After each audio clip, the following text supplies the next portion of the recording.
contributors.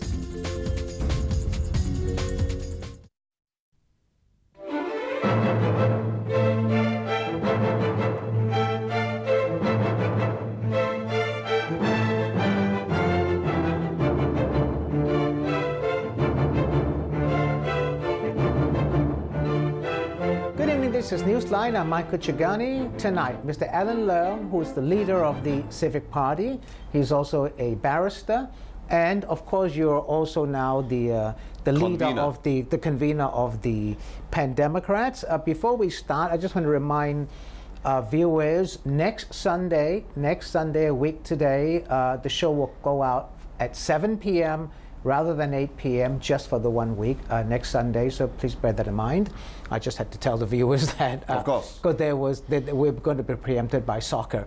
So, all right. Now, Mr. Alan Leung, you've been here many times before. You're a barrister. Now, this time I invited you to come here, and thank you for coming. My pleasure, as always.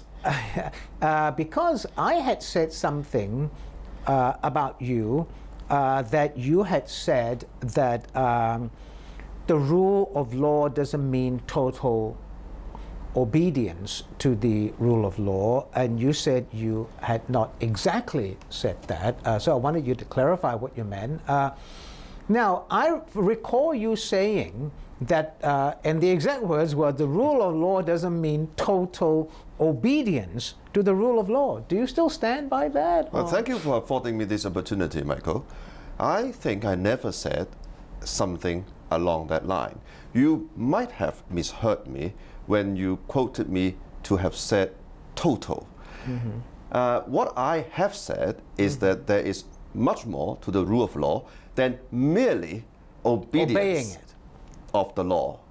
Merely obeying. What's the difference? There's much more than merely obeying it. There is a world of difference, Michael.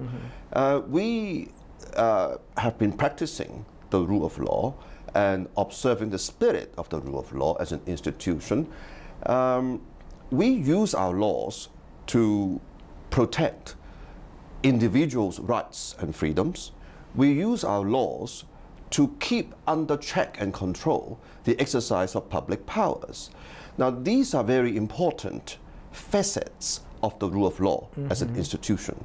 Take, for instance, we have our chief executive being reported to have received £4 million. The 50 million Hong Kong dollars. Right? Yeah, in the sale of his old company to Australian company.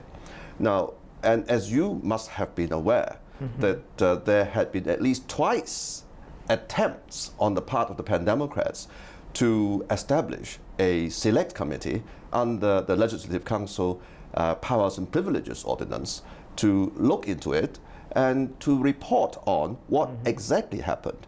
The prima facie case has been very, very strong that such receipt of money is not proper, and it could be an offense under Section 9 of the Prevention of Bribery Ordinance. And also there is this possibility of double allegiance, right? Whether you are serving only the Central People's Government and Hong Kong SAR people, or you have another allegiance owed to the Australian company who paid you that money.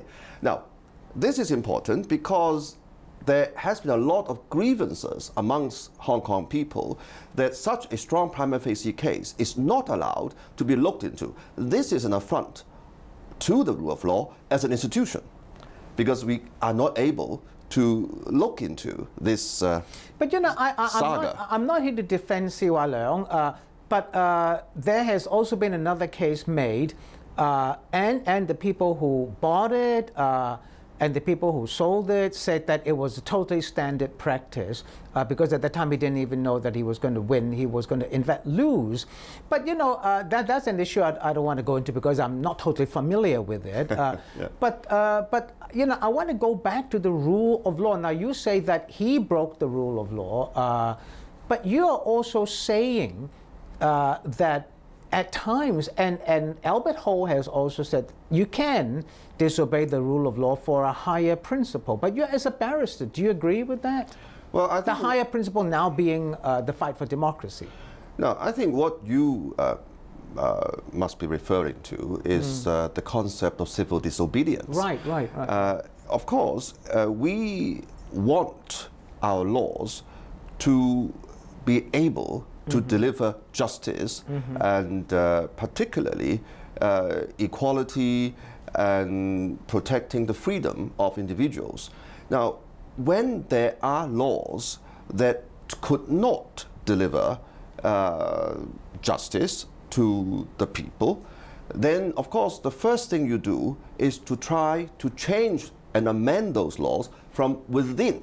So you would go to the Legislative Council, you would lobby the executive and see if they could see fit to introduce some amendments to the laws.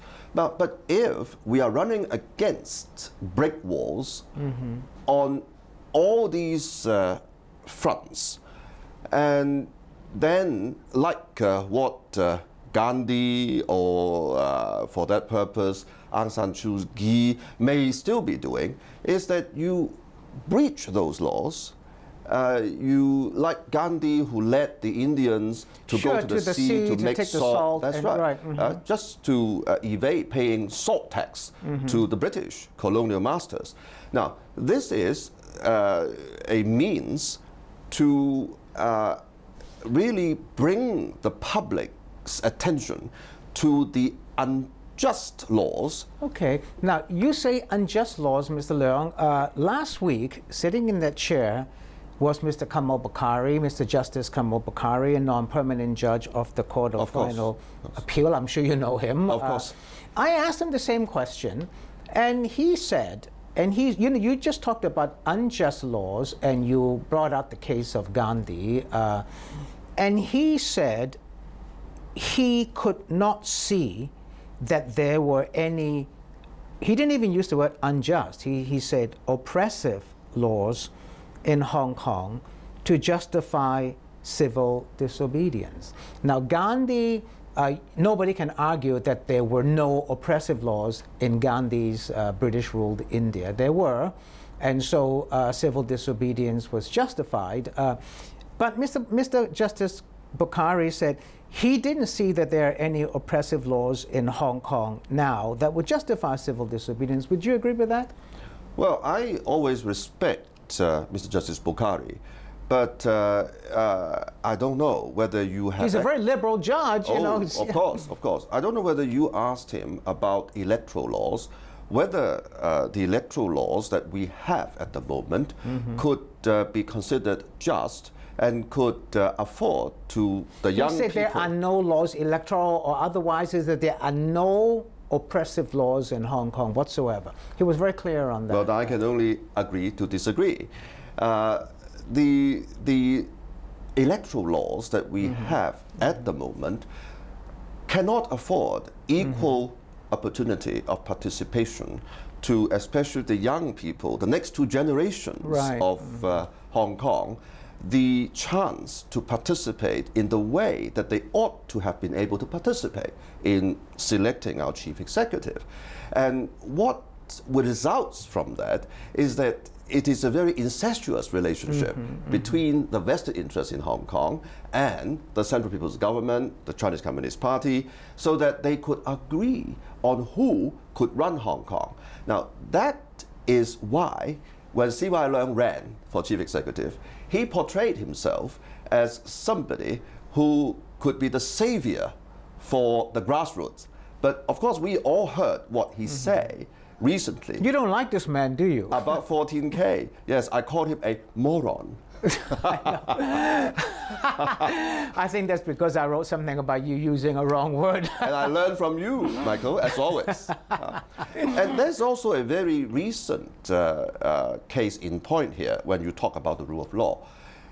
We have seen bailiffs going to the streets purportedly at the request of the plaintiffs in two different cases, civil cases before our courts, to help the plaintiffs to execute a civil injunction.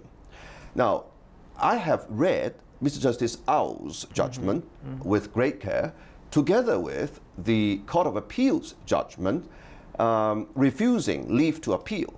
But in the Court of Appeal judgment, Mr. Justice Johnson Lam explained very clearly, and in fact I would say supplemented Mr. Justice Au's order.